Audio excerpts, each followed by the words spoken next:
Hello Jharkhand, welcome to learners garage education. आज हम लोग बात करेंगे कंप्यूटर लैंग्वेज से रिलेटेड कुछ क्वेश्चन। वीडियो का पार्ट नंबर 20 तक हम लोग आ चुके हैं। देखिए, सारे पार्ट्स अगर रिवाइज कर चुके होंगे, अब तक पार्ट 19 के 19 अगर रिवाइज कर लिए होंगे तो कंप्यूटर में बहुत आपको फायदा पहुंचा होगा। सारा पार्ट्स रिवाइज जरूर कर लीजिएगा, रिक्वेस्ट है। कंप्यूटर में बहुत ज़्यादा हेल्प आपको मिलेगा। जितने भी सिलेबस में टॉपिक मेंशन है, सारा टॉपिक वाइज मैं अलग तरह से क्वेश्चन प्रोवाइड करा रहा हूँ।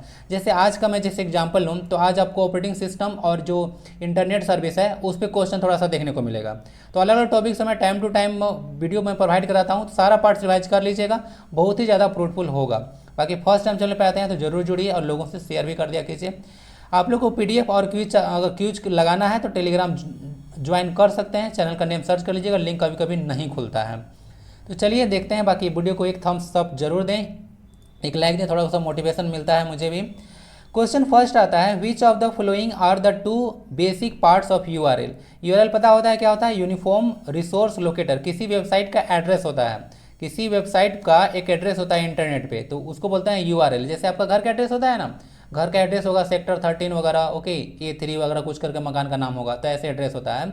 उसी तरह से एक वेबसाइट का एड्रेस होता है इंटरनेट पे, तो उसको यूआरएल के नाम से आप लोग जानते हैं। क्वेश्चन क्लियर है? तो बोला जा रहा है कि यूआरएल का बेसिक पार्ट्स कौन होता है? TCP, FTP, the protocol and the domain name, TCP IP या आईएसपी, या फिर डेस्टिनेशन एंड डिवाइस। इसका करेक्ट आंसर होगा आपका the protocol and domain name. पहले प्रोटोकॉल क्या होता है, ध्यान दीजिएगा। कोई भी सेट ऑफ रूल्स होता है, क्या होता है? सेट ऑफ रूल्स बोलते हैं। जैसे डिफरेंट कंप्यूटर्स है, उसके बीच डेटा का आपको ट्रांसमिशन करना है, एक जगह दूसरी जगह सेंड करना है या रिसीव करना है, तो उसके लिए सेट ऑफ रूल्स होता है, उसको प्रोटोकॉल्स कहा जाता है। तो वर्ड्स क्लियर होने चाहिए। बाकी प्रोटोकॉल और डोमेन नेम मेन पार्ट्स क्या क्या होते हैं आपको यूआरएल में, पहले आपको आइए समझा देते हैं। जैसे देखिए, पार्ट्स ऑफ यूआरएल आप लोग देखने को मिलेगा। यूनिफॉर्म रिसोर्स लोकेटर, जो कि एक एड्रेस होता है वेबसाइट पे, ठीक है, मतलब इंटरनेट पे किसी वेबसाइट का एड्रेस होता है। तो ये सारा देखने को मिल रहा है, आपको स्कीम देखने को मिलेगा। या सॉफ्ट डोमेन होता है, उसके बाद यहाँ पे सेकंड लेवल डोमेन होता है, टॉप लेवल डोमेन होता है। यहाँ पे डॉट कॉम वगैरह होता है, तो कॉमर्स होता है डॉट कॉम का मतलब। आईएन मतलब होता है, आपको देखने को मिलता होगा, इंडिया के लिए यूज होता है। ईडीयू एजुकेशनल वेबसाइट वगैरह के लिए यूज होता है। तो ये सब बहुत सारा जो है से आपको देखने को मिलेगा। ओके, एनआईसी वगैरह चलता है, नेशनल इंफॉर्मेटिक्स सेंटर वगैरह, तो सब देखे होंगे आप लोग। तो यहाँ से ये सब कुछ चलता है। दूसरा एक एड्रेस देखिए, जो यूआरएल एड्रेस होता है, दूसरा टाइप का देखिए, जो कि आपके क्वेश्चन का आंसर देगा। एक डोमेन नेम यहाँ पे है, इसका देख सॉरी यहाँ पे एक प्रोटोकॉल है, यानी कि यूआरएल का एक पार्ट है यहाँ पे प्रोटोकॉल, गलत लिखे, यहाँ पे प्रोटोकॉल होना चाहिए। और उसके बाद एक डोमेन नेम है। तो दो ही मेन पार्ट होता है, यानी कि मेन पार्ट होता है, बाकी सारा तो सब पाथ है, तो उतना इंपॉर्टेंट नहीं होता है। इतना से भी काम चल जाता है। HTTPS, ओके, yourwebsite.com, इतना से काम चल जाता है। बाकी सारा कुछ कुछ लगा होता है और नहीं भी हो सकता है। तो यही दो मेन पार्ट होता है प्रोटोकॉल में और डोमेन में, ठीक है, डोमेन और प्रोटोकॉल। क्लियर होगा, आई थिंक समझ में आ चुका होगा।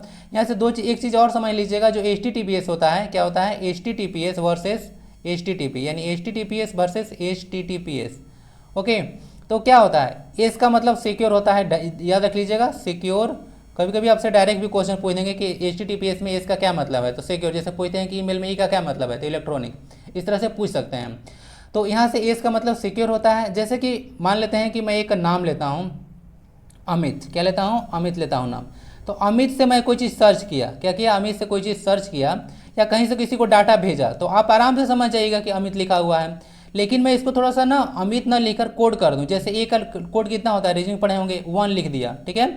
एम का कितना होता है? एम का 13 होता है। आई का कितना होता है?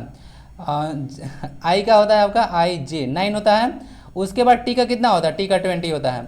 तो ऐसे करके कोडिंग करके सेंड कर दिया आपको, क्या किया? ऐसे करके सेंड कर दिया, तो क्या हो जाएगा? तो यहाँ से आपको देखने को मिलेगा, तो जल्दी कोई समझ नहीं पाएगा तुरंत। ऐसे अमित भेजूंगा तो समझ जाएगा। इसके बाद कहीं बीच में हो सकता है स्टार लगा दूँ, हैश लगा दूँ, तो ये सिक्योर हो जाता है। तो इस तरह के जो है से आपको प्रोटोकॉल का यूज किया जाता है HTTPS वाला में। तो लोग जल्दी समझ नहीं पाते हैं, थोड़ा सा ज़्यादा सिक्योर माना जाता है।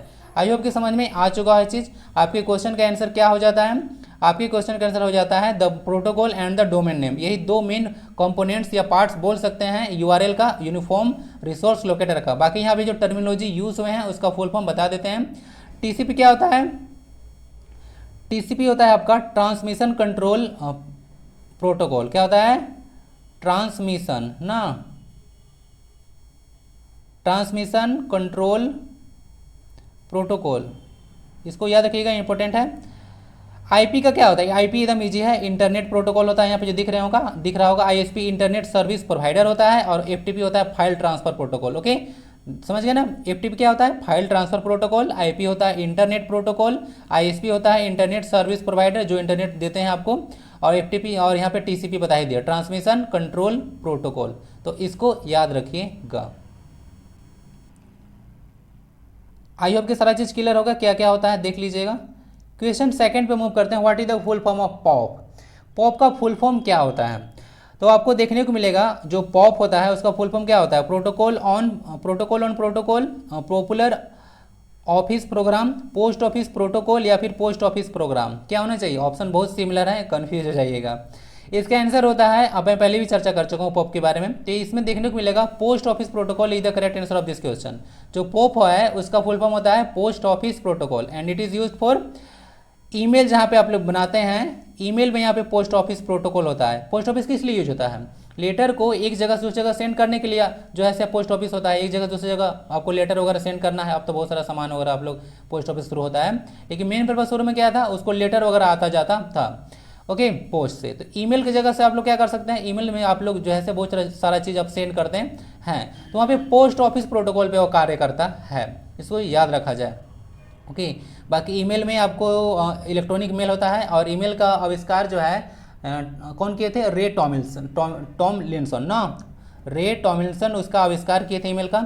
और एक क्वेश्चन और है, शिव अदुरई ना, शिव अदुरई भारत की एक पर्सनालिटी है जो कि ईमेल का आविष्कार से ही जुड़े हुए हैं।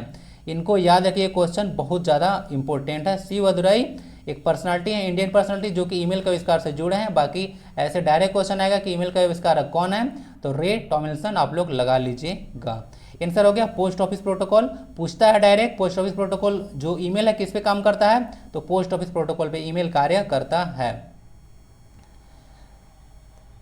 क्वेश्चन नंबर नेक्स्ट आता है, which of the following is not a type of broadband internet connection. इनमें से कौन ब्रॉडबैंड इंटरनेट कनेक्शन का उदाहरण नहीं है। आप लोग 1G 2G से मूव करते आए हैं ना समझिए, ब्रॉडबैंड के एग्जाम्पल बताना है कौन नहीं है। सैटेलाइट, डीएसएल, डायल अप, या फिर केबल। केबल यहाँ पे मोडेम केबल की यहाँ पे बात हो रही है, तो केबल है तो यहाँ पे मोडेम होता है, जिसका फुल फॉर्म क्या होता है, मॉड्यूलेटर, डीमॉड्यूलेटर ना, इसको याद रखिएगा। एक हार्डवेयर डिवाइस है मोडेम, कभी पूछें तो क्वेश्चन में डिस्कस कर चुका हूँ, एक हार्डवेयर कंपोनेंट होता है कंप्यूटर का। तो केबल मॉडेम के बारे में बात हो रहा है, तो इसमें बताना है कि कौन जो है ब्रॉडबैंड इंटरनेट कनेक्शन का एग्जाम्पल नहीं है। इसका सही आंसर हो जाएगा डायलअप। क्या होता है, जो डायलअप होता है वो बता दूंगा डायलअप क्या होता है। एक ब्रॉडबैंड इंटरनेट कनेक्शन का एग्जाम्पल के अंतर्गत नहीं आता है। बाकी सैटेलाइट, डीएसएल, केबल, जो मॉडेम केबल के बारे में चर्चा किया, वो सारा जो है आपको देखने को मिलेगा ब्रॉडबैंड इंटरनेट कनेक्शन के अंदर इंक्लूड रहता है। क्या होता है, जो type of broadband connection, direct Google से पूछिएगा, हम पे तो भरोसा है नहीं तो गूगल पे भरोसा कर लीजिएगा आप लोग। तो यहाँ पे जो टाइप ऑफ ब्रॉडबैंड कनेक्शन है उसको देख लीजिए। डिजिटल सब्सक्राइबर लाइन है, डीएसएल, वो भी आप लोग इंपॉर्टेंट है। केबल मॉडेम, वही जो केबल सिर्फ लिखा हुआ था वो केबल मॉडेम की बात हो रही है।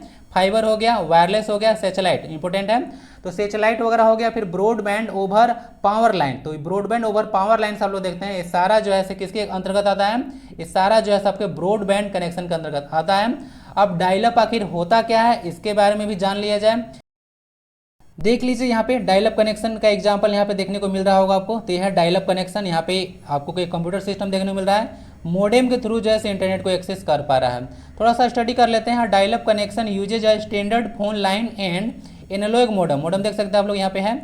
मोडेम का यूज करके इंटरनेट का कितना रेट से मतलब यूज करता है, याद रखिएगा, internet at data transfer rate, DTR होता है, इसका फुल फॉर्म याद रखिएगा, टर्मिनोलॉजी वगैरह पूछने तो डीटीआर होता है। और कितना स्पीड होता है इसको, 56 kbps है, यानी कि किलोबाइट पर सेकेंड। अभी आपका इंटरनेट देखे होंगे कि जो आप लोग नॉर्मल मोबाइल फोन यूज करते हैं 2 से 5 Mbps तो देता है स्पीड, कम से कम देता है कि नहीं देता है, आपका कितना देता है बताइए जरा, देखे कि नहीं।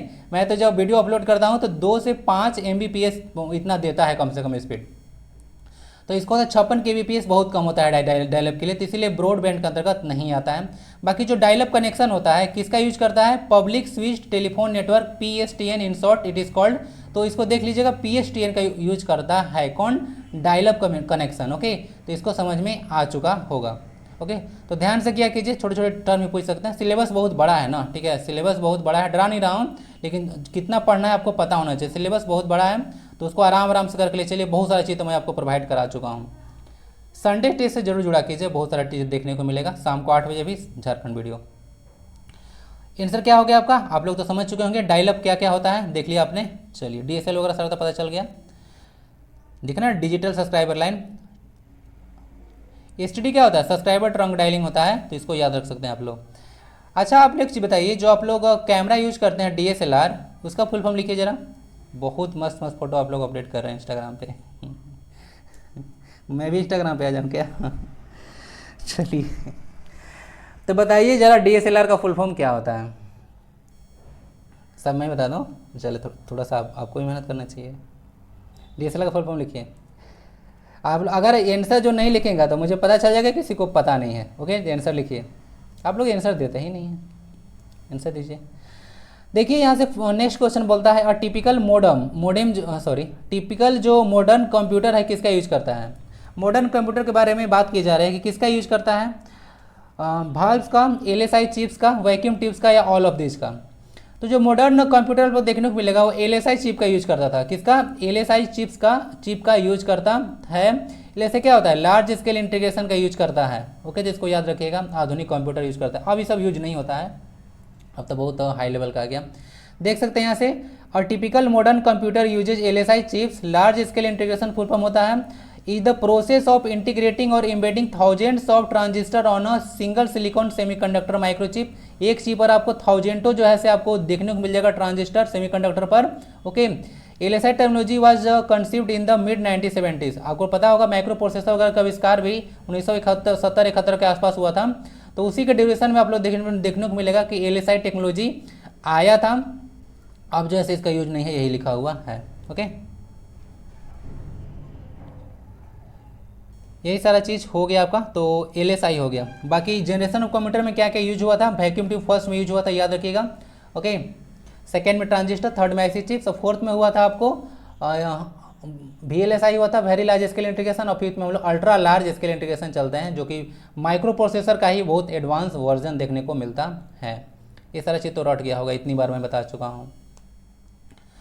What is the term for the unsolicited email, बताइए। जो अनसोलिसिटेड ईमेल होता है, आपके ईमेल देखें आप कभी, तो ईमेल में जो अनचाहा ईमेल होता है उसको आप लोग क्या बोलते हैं, स्पैम, बैकबोन, यूजनेट, या फिर न्यूज ग्रुप, क्या बोलते हैं इसको, देखा जाए। देखिए डायरेक्ट मेरा ईमेल यहाँ से है, ईमेल से उठाया हूँ आपको समझाने के लिए, तो ये मेरा इनबॉक्स से लिया गया है। तो यहाँ से देख लीजिए स्पैम फोल्डर है, क्या है, स्पैम फोल्डर होता है। तो जो आपका अनचाहा ईमेल होगा तो उस स्पैम फोल्डर में चला जाता है, जो आपके मतलब जो एक ऐसा ईमेल है ना जो अनचाहा होता है, जो आप चाहते नहीं हैं, वह स्पैम फोल्डर में चला जाता है। जैसे कि कभी कभी कोई अब मेल आपको कहीं सेंड करेगा ना, तो कहीं पर नहीं मिलेगा, तो वो स्पैम फोल्डर में कभी कभी चला जाता है। ओके क्या होता है, अनवांटेड ईमेल जो होता है वह स्पैम फोल्डर में चला जाता है। बिन तो पता है क्या होता है, बिन जब कोई चीज़ आप लोग डिलीट करते हैं ईमेल वगैरह को के लिए, मतलब सॉरी कोई मेल वगैरह डिलीट करते हैं फाइल वगैरह को, तो वह बिन में चला जाता है। ठीक है, 1 मंथ के बाद यहाँ से उड़ जाता है अपने आप। ओके बहुत सारा प्रोसेस वगैरह होता है इसमें। बिन क्यों होता है, बिन इसीलिए होता है क्योंकि मान लेते हैं कोई अगर इंपॉर्टेंट डेटा है, क्या आपका कोई इंपॉर्टेंट डेटा है, फाइल है, वह डिलीट हो गया गलती से, तो डिलीट हो गया और आपको बहुत इंपॉर्टेंट था तो खत्म हो जाएगा, इसीलिए उसका बिन का ऑप्शन डाला गया है, ताकि आपको उसको रिट्राइव कर सके, उस बिन से ना रिट्राइव कर सकते हैं, उसको रिस्टोर कर सकते हैं। आंसर आपका स्पैम हो गया ना, जो अनचाहा ईमेल होता है उसको आप लोग स्पैम के नाम से जानते हैं, ऑप्शन नंबर ए। ईमेल का आविष्कार रेड टॉमिल्सन, फिर से बता दे रहा हूँ, शिवदुरई भारत के जुड़े हुए हैं। ईमेल किस पे काम करता है, पोस्ट ऑफिस प्रोटोकॉल यानी कि POP पर कार्य करता है। नेक्स्ट क्वेश्चन देखते हैं, question number 6, which of the following is use to determine the speed of the computer. बोला जा रहा है कि स्पीड ऑफ कंप्यूटर को पता करने के लिए आप लोग किसका यूज करते हैं, मोडेम का, MIPS का, फ्लॉप्स का, या फिर बोथ BNC। तो मोडेम का यूज करते हैं आप लोग कंप्यूटर के स्पीड वगैरह, नेटवर्क स्पीड को पता करने के लिए, कंप्यूटर की स्पीड पता करने के लिए बोला जा रहा है। तो देखिए हम लोग मोडेम का यूज नहीं करते हैं, बाकी MIPS और फ्लॉप्स दोनों का जो है से यूज होता है आप लोगों को स्पीड ऑफ द कंप्यूटर पता करने के लिए। ओके तो इसको आप लोग याद रख सकते हैं। क्या होता है MIPS, million instruction per second, full form याद रख लीजिएगा, मिलियन इंस्ट्रक्शन पर सेकेंड। और FLOPS क्या होता है, इसका होता है floating point operation per second. क्या होता है, floating points operation per second, यही फुल फॉर्म होता है। फिर से बोल रहा हूँ, floating points operation per second. MIPS क्या होता है, MIPS होता है million instruction per second. This both terms are use to determine the speed of a computer. तो यहाँ से याद रख लीजिएगा, बोथ BNC इसका आंसर हो जाएगा। अब थोड़ा सा अभी स्पीड के बारे में बात हो रहा है, तो एक चीज़ यहाँ से थोड़ा सा याद रख लीजिएगा, हाँ, जो वर्ल्ड में भी सबसे फास्ट कंप्यूटर कौन है, तो फुगाकू है जापान का ना, तो वर्ल्ड फास्टेस्ट सुपर कंप्यूटर के अंतर्गत आता है, तो याद रखिएगा फुगाकू जापान का सबसे फास्ट, पहले तिहाने था, ठीक है, चाइना का, लेकिन चाइना में भी सबसे ज़्यादा सुपर कंप्यूटर है ना, चाइना में सबसे ज़्यादा सुपर कंप्यूटर है, तो इसको याद रखिएगा। थोड़ा सा ना कुछ चीज़ ध्यान से सुनिए, फुगाकू जो है जापान का सबसे फास्टेस्ट कंप्यूटर है, चाइना में अभी सबसे ज़्यादा सुपर कंप्यूटर है, इंडिया में अभी जो फास्टेस्ट सुपर कंप्यूटर है जिसका नाम है परम सिद्धि, क्या है, परम सिद्धि, जबकि परम 8000 इंडिया का फर्स्ट सुपर कंप्यूटर था, परम 8000 was the first super computer of India. और भारत में जो फादर ऑफ जो सुपर कंप्यूटर बोले जाते हैं, क्या बोले जाते हैं, फादर ऑफ सुपर कंप्यूटर, उनको बोलते हैं विजय पी भाटकर, विजय पी भाटकर, पी याद रख लीजिएगा, ये उनको फादर ऑफ सुपर कंप्यूटर बोले जाते हैं। और अभी सबसे फास्टेस्ट सुपर कंप्यूटर इंडिया का कौन है, तो सब जो फास्टेस्ट सुपर कंप्यूटर है, सबसे फास्टेस्ट नहीं बोलना चाहिए, गलत वर्ड हो जाएगा, फास्टेस्ट सुपर कंप्यूटर कौन होगा, इसका नाम है परम सिद्धि। तो अभी याद रखिएगा परम सिद्धि फास्टेस्ट है, इंडिया का फर्स्ट सुपर कंप्यूटर परम 8000 था, और विजय पी जो भाटकर हैं वह भारत में फादर ऑफ सुपर कंप्यूटर के नाम से जानते हैं। चाइना में सबसे ज़्यादा सुपर कंप्यूटर भी इंस्टॉल है, फुगाकू जापान का जो है वह सबसे फास्टेस्ट कंप्यूटर है, और सुपर कंप्यूटर का आविष्कार अमेरिका में हुआ था। इसको आप लोग याद रखें। आंसर क्या हो गया, आंसर हो गया बी एंड सी।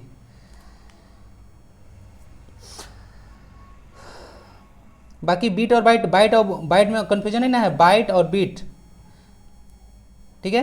बीट में आप लोग जो कंप्यूटर में वर्ड का लेंथ होता है उसको नापते हैं, बाइट जो होता है स्टोरेज कैपेसिटी को नापते हैं। क्वेश्चन 7 देखते हैं, rules for exchanging data between computers are called. मुझे लगता है कि क्वेश्चन फर्स्ट क्वेश्चन ध्यान से सुने थे, मुझे लगता है इस क्वेश्चन का ना आंसर मैं आपको बता चुका हूँ। तो देखिए ऐसे ऐसे मेरे जो वर्ड्स निकलते हैं मुझसे वो डायरेक्ट आपको क्वेश्चन के फॉर्म में देखने को मिल जाएंगे। तो मैं कोई भी चीज़ बताता हूँ ध्यान सुना कीजिए, वह क्वेश्चन ही है आपका, कभी ना कभी क्वेश्चन बन जाएगा। तो रूल्स फॉर एक्सचेंजिंग डेटा यानी कि डेटा जो आप लोग ट्रांसफ़र यहाँ से वहाँ तक करते हैं, यानी कि सेंड और रिसीव करते हैं, तो दो कंप्यूटर के बीच में तो जो रूल्स होता है उसको क्या बोलते हैं, प्रोटोकॉल्स, हाइपरलिंक्स, प्रोग्राम्स या फिर हाइपर टेक्स्ट, इसको बोला जाता है प्रोटोकॉल्स बोला जाता है। तो आपको बताया था कि सेट ऑफ रूल्स को प्रोटोकॉल्स बोला जाता है। डिफरेंट कंप्यूटर्स के बीच में सूचनाओं को आदान प्रदान करने के लिए एक रूल्स होता है जिसको आप लोग प्रोटोकॉल्स के नाम से जानते हैं। हाइपरलिंक क्या होता है, एक इंपॉर्टेंट टर्म है, आपको समझ लीजिएगा। हाइपरलिंक जो होता है, जैसे मान लेते हैं कि कोई चीज़ लिखा हुआ है मतलब कोई चीज़ लिखा हुआ है वर्ड में, तो वहाँ पे किसी चीज़ का हमको लिंक डालना है, तो उसमें ना जैसे उसका यूआरएल डाला जाएगा तो वह हाइपरलिंक बन जाएगा। यानी कि अगर उस हाइपरलिंक पर क्लिक किया जाए तो सीधे आपको उस पेज पर डायरेक्ट कर देगा, उस वेबसाइट पर आपको ले जाएगा जिसका यह लिंक होगा, जिसका यह यूआरएल होगा। ओके, चलिए हाइपर टेक्स्ट आप लोग समझते होंगे, एचटीटीपी के लिए यूज होता है इधर।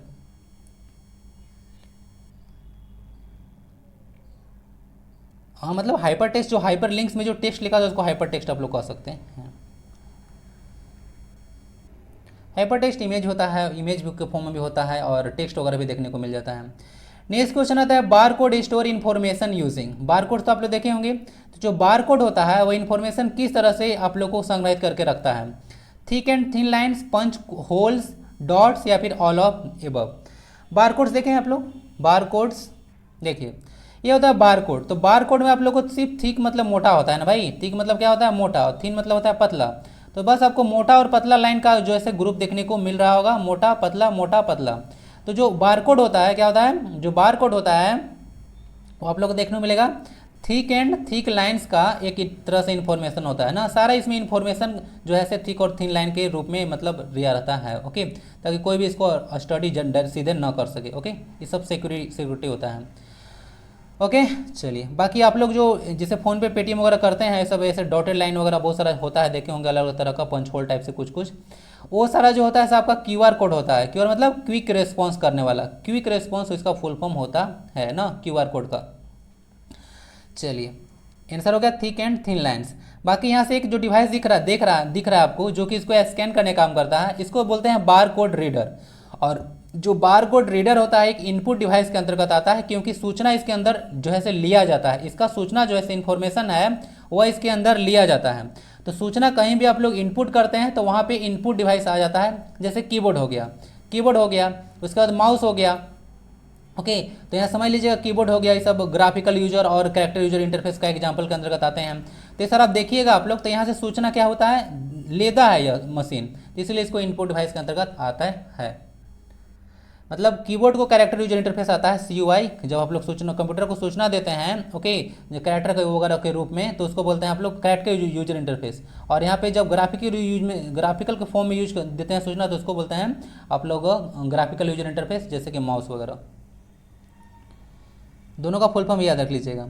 विच of the following can not be a part of an email address. Email address आप लोग देखे होंगे, तो ईमेल एड्रेस में बहुत चीज़ आप लोग का यूज होता है, तो कौन सा एक लेटर है जो ईमेल एड्रेस में यूज नहीं हो सकता है। अंडरस्कोर आप लोग ऐसे जो नीचे का लाइन देखते हैं थोड़ा सा, जैसे कि मैं कोई चीज़ लिख रहा हूँ ओके, जैसे ए लिख रहा हूँ, यहाँ पे अंडरस्कोर डाल दिया, ए लिख दिया, उसके बाद C लिख दिया, तो यहाँ पे जो खाली जगह नहीं, जो नीचे थोड़ा सा होता है उसको अंडरस्कोर बोलते हैं। स्पेस हो गया, उसके बाद पीरियड जो होता है थोड़ा सा, ठीक है, पीरियड बोलते हैं इसको, और इसको बोलते हैं आपको @ का साइन। तो कौन सा यूज नहीं होता है, तो देखिए स्पेस जो है ईमेल एड्रेस में यूज नहीं होता है ना, ईमेल एड्रेस में कभी भी स्पेस नहीं होता है, वो ईमेल एड्रेस इनवैलिड हो जाएगा। आप लोग देखे होंगे स्पेस नहीं यूज किया जाता है ओके। चलिए, तो ऑप्शन नंबर बी हो जाएगा। तो ये सारा कुछ हो गया, फिर से तो ईमेल आ गया, तो अब यहाँ से क्या चर्चा करें, बहुत चीज़ हो चुका है इसमें।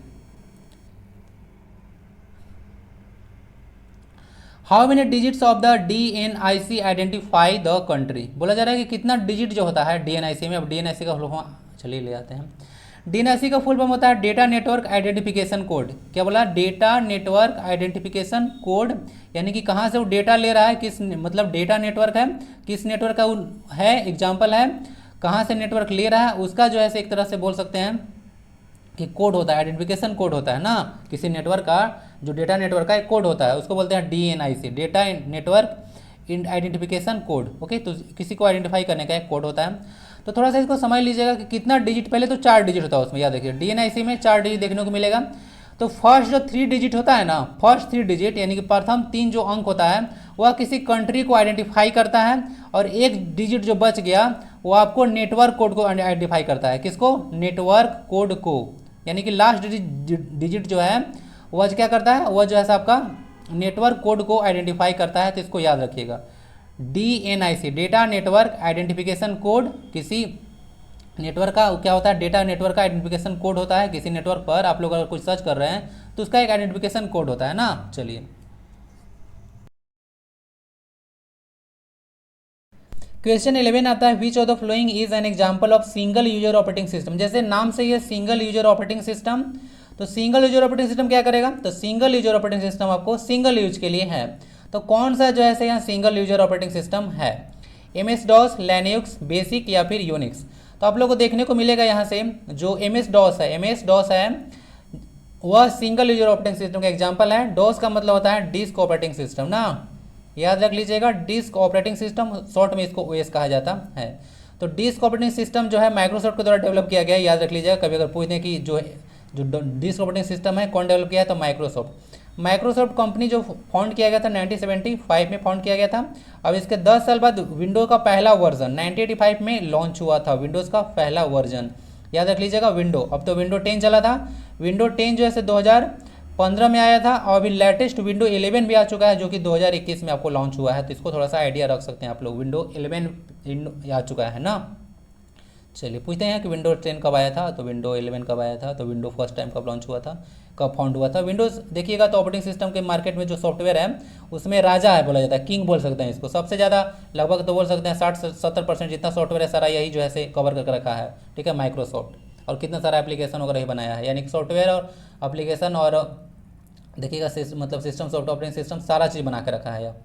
बाकी लाइनक्स, बेसिक, यूनिक्स सारा जो है से मल्टी यूजर ऑपरेटिंग सिस्टम का एग्जांपल है। तो याद रखिएगा, डायरेक्ट पूछते हैं, मैं तो टेस्ट में भी डाला था कि आपको कि जो लाइनक्स है कि क्या है, एक मल्टी यूजर है या सिंगल यूजर है। तो यह मल्टी यूजर ऑपरेटिंग सिस्टम है, याद रख लीजिएगा। MS-DOS is the correct answer, Microsoft develop किया है, थोड़ा सा याद रख लीजिएगा। यहाँ से देखते हैं, ध्यान दीजिएगा, single user single tasking operating system, OS मतलब ऑपरेटिंग सिस्टम बताया ना। सिंगल यूजर मतलब एक आदमी इसको यूज कर सकता है, एक बार में एक ही काम को परफॉर्म कर सकता है, उसको बोलते हैं सिंगल टास्किंग। करने का मतलब मल्टीटास्किंग क्या होता है, सिंगल टास्किंग क्या होता है, जैसे आप एक बार में अगर पढ़ाई कर रहे हैं तो पढ़ाई पे फोकस करना होता है, दूसरा काम नहीं कर सकते हैं, ओके। लेकिन मल्टीटास्किंग क्या होता है, जैसे कि आप लोग खाना ही पका रहे हैं और उधर से न्यूज भी चल रहा है, तो दोनों काम हो रहा है, तो उसको मल्टीटास्किंग बोलते हैं। तो जो MS-DOS ऑपरेटिंग सिस्टम दिख रहा है, जो कि एक अभी सिंगल यूजर का एग्जाम्पल था, वह सिंगल यूजर और सिंगल टास्किंग का भी एग्जाम्पल है। उसके बाद single user multitasking operating system क्या होता है, तो इसमें सिंगल यूजर तो यूज कर सकता है, क्या होता है, सिंगल यूजर होता है, लेकिन यह मल्टीटास्किंग का आपको जो है से फंक्शन प्रोवाइड कराता है, जो विंडोज़ है। क्या है? विंडोज। इसमें बहुत सारे एक साथ काम हो सकता है, ठीक है, एक साथ बहुत सारा काम हो सकता है, मल्टीटास्किंग परफॉर्म कर सकता है विंडोज ऑपरेटिंग सिस्टम। तो सिंगल यूजर के लिए है, मल्टीटास्किंग है। सिंगल यूजर समझ में आ रहा है ना? जैसे विंडो 10 में डलवाइए आप, तो मैं डलवाऊंगा विंडो 10 अपना कंप्यूटर में, तो आपका भी काम नहीं करेगा, आपको भी डलवाना पड़ेगा। कहने का मतलब है कि अलग अलग यूजर के लिए अलग अलग होता है, लेकिन आप एक ही ऑपरेटिंग सिस्टम से अलग अलग जो फंक्शन होता है उसको परफॉर्म करा सकते हैं। तो this is the single user and multitasking operating system. Windows का एग्जाम्पल आ गया। उसका तभी तो बताया था मल्टी यूजर ऑपरेटिंग सिस्टम होता है, यूनिक्स और लाइनिक्स और उबंटू वगैरह, ये सब जो देखने को मिल रहा है वो मल्टी यूजर ऑपरेटिंग सिस्टम के अंतर्गत आ गया। नेक्स्ट क्वेश्चन आता है, question number 12। Which machine was created which allowed transferring data to and from memory without the intervention of the CPU. कहा जाता है ना, सिंपल शब्द में आपको समझाता हूँ कि देखते होंगे कि पहले क्या होता है, आप लोग कंप्यूटर में सिस्टम होता है। क्या होता है? सिस्टम होता है। पहले आप लोग कोई चीज़ को इनपुट देते हैं। क्या देते हैं? इनपुट देते हैं। यहाँ से उसका सीपीयू होता है। क्या होता है? सीपीयू होता है, जिसमें अरिथमेटिक लॉजिक यूनिट होता है, कंट्रोल यूनिट वगैरह सारा लगा होता है। उसके बाद जो होता है से आपको आउटपुट देता है। तो ये कंप्यूटर का फंक्शन होता है। तो बोल रहा है कि इनपुट आउटपुट जो है से आपको बिना सीपीयू के इंटरवेंशन का ही डाटा मिल जाने वाला है। तो उस सिस्टम को आप लोग क्या बोलते हैं? तो सिंपल सी बात है, उसको डायरेक्ट मेमोरी एक्सेस बोलिए, कि आप लोग मेमोरी को डायरेक्ट एक्सेस कर लिए, सीपीयू से पूछे भी नहीं बेचारा से। तो कितना गलत बात है, ब्रेन ऑफ कंप्यूटर है, ब्रेन को बीच में लाए भी नहीं आप लोग। तो यही काम करता है direct memory access. Direct memory access में आप लोग सीपीयू का इंटरवेंशन नहीं चाहते हैं, डायरेक्ट डेटा को ले लेते हैं। यही क्वेश्चन बोल रहा था। देख सकते हैं यहाँ से एक बस यहाँ पे लगा हुआ है, जिसके थ्रू डीएमए कंट्रोलर है। ओके, यही डीएमए है,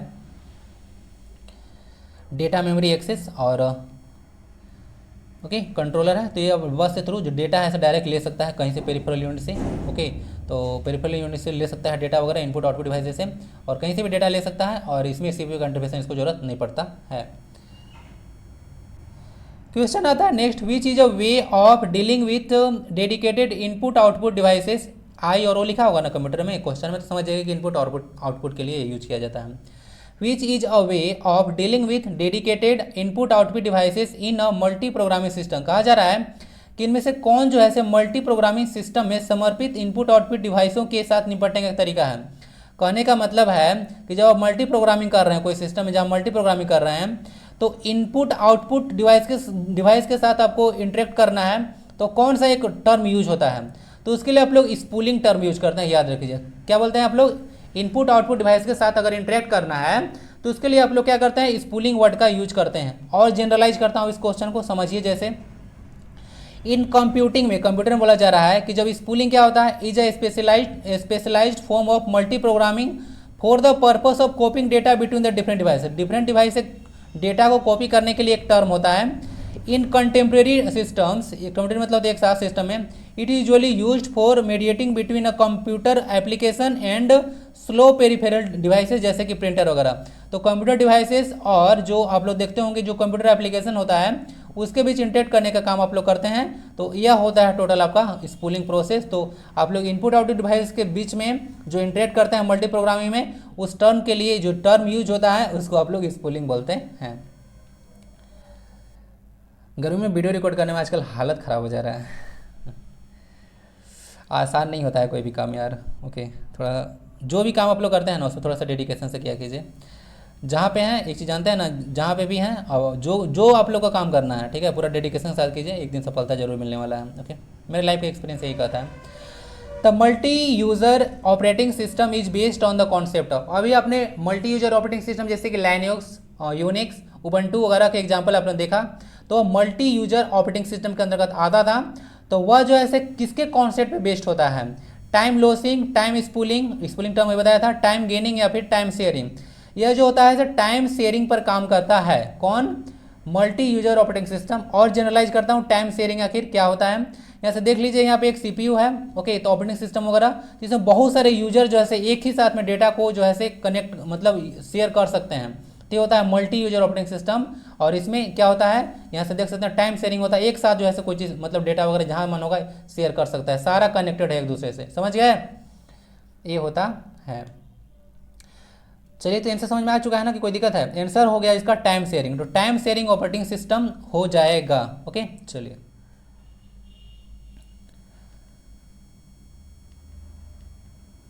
नेक्स्ट क्वेश्चन है the consider the following statement. निम्न में कुछ में यहाँ से देखिएगा स्टेटमेंट दिया हुआ है तो उसको रीड कीजिए ध्यान से। पहले application software helps the user to do his or her, कोई अगर एप्लीकेशन सॉफ्टवेयर है तो किसी को उसको काम करने में मदद करता है। और जो सिस्टम सॉफ्टवेयर होता है looks after the function of the computer, computer के फंक्शन को देख रेख करता है। तो बताइए, तो इसमें से दोनों स्टेटमेंट देख लिए, अब बताइए कि कौन इसमें क्या है। Choose the incorrect statement right and above. ध्यान देखिएगा, पूछ रहा है इनकरेक्ट, आपको बता लेके चला जाइएगा करेक्ट। तो कौन इसमें सही है? तो देखिए जो एप्लीकेशन सॉफ्टवेयर होता है मैं पहले ही बता चुका हूँ, एप्लीकेशन सॉफ्टवेयर डिजाइन किया जाता है कोई पार्टिकुलर पर्पस के लिए, जैसे कि एम एस वर्ड है, एम एस पावर पॉइंट है, एम एस एक्सेल है, ये सारा अलग अलग जो है से फंक्शन के लिए बनाया गया। जैसे कि एम एस पावर पॉइंट बोले एक presenting software, M S DOS है तो वर्ड प्रोसेसिंग सॉफ्टवेयर है, ओके। डेटा रिप्रेजेंटिंग सॉफ्टवेयर होता है एम एस एक्सेल। तो अलग अलग फंक्शन के लिए यानी कि पार्टिकुलर पर्पस के लिए डिजाइन किया जाता है एप्लीकेशन सॉफ्टवेयर। तो बिल्कुल सही है, किसी यूजर को उसके कार्य में मदद करता है, no problem. Second option first हो गया, तो फर्स्ट सही हो गया आपका, फर्स्ट स्टेटमेंट सही है। सिस्टम सॉफ्टवेयर क्या करता है? लुक आउट करता है, देखभाल करता है कंप्यूटर के फंक्शन को। तो बिल्कुल सही बात है, सिस्टम सॉफ्टवेयर के अंतर्गत आप लोग को ऑपरेटिंग सिस्टम आ जाता है, और बिना ऑपरेटिंग सिस्टम के कंप्यूटर रन करता ही नहीं है। और बताइए कि जब रन नहीं करेगा तो इसका मतलब देखभाल किया ना कंप्यूटर का, कि अगर उसके बिना जैसे काम नहीं चल रहा है तो देखभाल कर रहा है। तो इसमें दोनों के दोनों स्टेटमेंट आप लोग को देखने को मिलेगा करेक्ट है। आपसे पूछा है कौन इनकरेक्ट है, तो कोई इनकरेक्ट नहीं है, नीदर वन नॉट टू लगा लीजिए, बहुत मत लगा के चलाइएगा, गलत हो जाएगा। आई होप कि समझ में आ चुका होगा, और मज़ा आ गया ना। चलिए आपके मज़ा को दुगना करते हैं। आप देख लीजिए सिस्टम सॉफ्टवेयर और एप्लीकेशन सॉफ्टवेयर में क्या अंतर होता है। यह होता है इसे कंप्यूटर ऑपरेशन को सपोर्ट करता है, ध्यान दीजिएगा, और concern problem solving and usages of computer as a tools, यही है बात वही कर रहा है। सिंपल टर्म बोले तो ये स्पेशल पर्पस के लिए बनाया जाता है। ये क्या करता है? टोटल जितना भी इनपुट आउटपुट डिवाइसेस सीपीयू होता है, रजिस्टर वगैरह देखने को मिलता है, वो सारा सिस्टम को मैनेज करने का काम करता है। मैं पहले बताया था जैसे कि ऑपरेटिंग सिस्टम एक सिस्टम सॉफ्टवेयर का एग्जाम्पल है, तो वह क्या करता है कि आपको प्लेटफॉर्म प्रोवाइड कराता है। जैसे बिना रेलवे ट्रैक के ट्रेन चलेगी नहीं चलेगी, तो अगर बिना ट्रैक के ट्रेन नहीं चल रही है, इसका मतलब एक ऑपरेटिंग सिस्टम के बिना जो है कंप्यूटर आपका परफॉर्म नहीं करेगा। एक क्वेश्चन पूछते हैं कि बूटिंग के लिए क्या आवश्यक है, तो बूटिंग के लिए ऑपरेटिंग सिस्टम उसमें इंस्टॉल होना चाहिए, ठीक है। चलिए नेक्स्ट क्वेश्चन क्या आता है, मतलब देख लीजिए थोड़ा सारा, वही से थोड़ा सा रीड कर लीजिएगा, सारा तो बता चुका हूँ। इस पास्कल वगैरह देखने को मिल रहा है, सब एप्लीकेशन सॉफ्टवेयर देखने को मिल जाता है, जावा वगैरह, और असेंबली लैंग्वेज वगैरह, असेंबलर वगैरह देखते होंगे आप लोग, वो सारा आपको सब जैसे सिस्टम सॉफ्टवेयर में अंतर्गत आता है। ऑपरेटिंग सिस्टम नाम में सिस्टम है, सिस्टम सॉफ्टवेयर के अंतर्गत आता है, मैं पहले बता चुका हूँ ना। और एक चीज़ याद रख लीजिएगा, सिस्टम सॉफ्टवेयर जो है सिस्टम सॉफ्टवेयर जो है से बिना एप्लीकेशन सॉफ्टवेयर के बिना चल सकता है, यानी एप्लीकेशन सॉफ्टवेयर डिपेंड नहीं करता है, लेकिन एप्लीकेशन सॉफ्टवेयर जो है से बिना सिस्टम सॉफ्टवेयर के नहीं चल सकता है, याद रख लीजिएगा। यानी कि application software is dependent on system software, तो याद रख लीजिएगा। चलिए ये सारा कुछ देख लीजिएगा, रीड कर लीजिए, बहुत सारा चीज़ हो गया। कुछ एग्जांपल देख लीजिएगा, सिस्टम सॉफ्टवेयर यही सारा है, यहाँ पे देख लीजिएगा, यहाँ पे एंड्रॉइड का साइन वगैरह दिख रहा है, विंडोज़ वगैरह लाइनक्स दिख रहा होगा, एप्पल का दिख रहा है आपको, मैक iOS वगैरह। तो ये सब हो गया। बाकी एप्लीकेशन में जीमेल हो गया, यहाँ से यूट्यूब वगैरह, गूगल ड्राइव वगैरह देखने को मिल रहा होगा, मोजिला फायरफॉक्स वगैरह, सब एप्लीकेशन सॉफ्टवेयर के आते हैं, कोई पार्टिकुलर पर्पज़ के लिए डिज़ाइन किया गया है।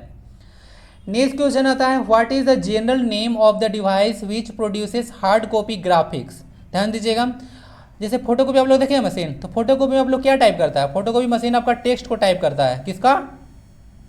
टेक्स्ट को टाइप करता है। फोटोकॉपी टेक्स्ट को टाइप करता है, यानी कि वर्ड्स वगैरह लिखा होता है उसको टाइप करता है।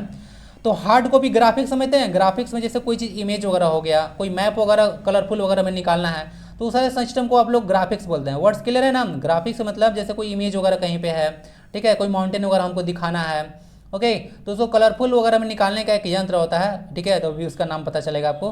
तो सब हार्ड कॉपी ग्राफिक्स बनाने के लिए जो यंत्र होता है उसका समान नाम क्या है? माइक्रोफिल्म, कॉम, प्लॉटर या प्रिंटर। तो प्रिंटर तो बताया कि टेक्स्ट के लिए होता है, तो हट गया, वो यूज हो जाएगा प्लॉटर। क्या होता है? प्लॉटर यूज होता है, तो इसको याद रखिएगा।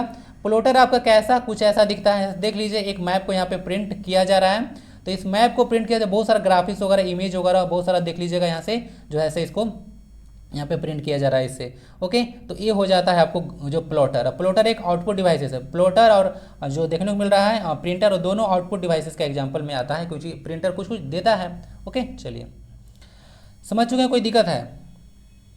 आंसर हो जाएगा आपका। अरे भाई आगे क्यों जा रहे हो, गर्मी में तो ऐसे भी हालत ख़राब है। प्लोटर ना, सी ऑप्शन चला जाएगा। आज तो थोड़ा सा वीडियो लेट मिला, तो गुस्सा ना किया कीजिए, वीडियो थोड़ा सा टाइम इधर उधर हो जाता है सुबह में, तो थोड़ा सा मैनेज करके इसको चलिए। ओके, मुझे भी बहुत सारे काम रहते हैं, आप भी अपना काम देखिए। वीडियो मिलेगा सुबह एक शाम को। यहाँ तक कहते हैं जे जरूर लिखिए। बाकी आपसे मिलते हैं शाम को 8 बजे। बाकी स्वस्थ रहें, मस्त रहें, पढ़ाई लिखाई में व्यस्त रहें। मिलते हैं नेक्स्ट वीडियो में। वंदे भारतम।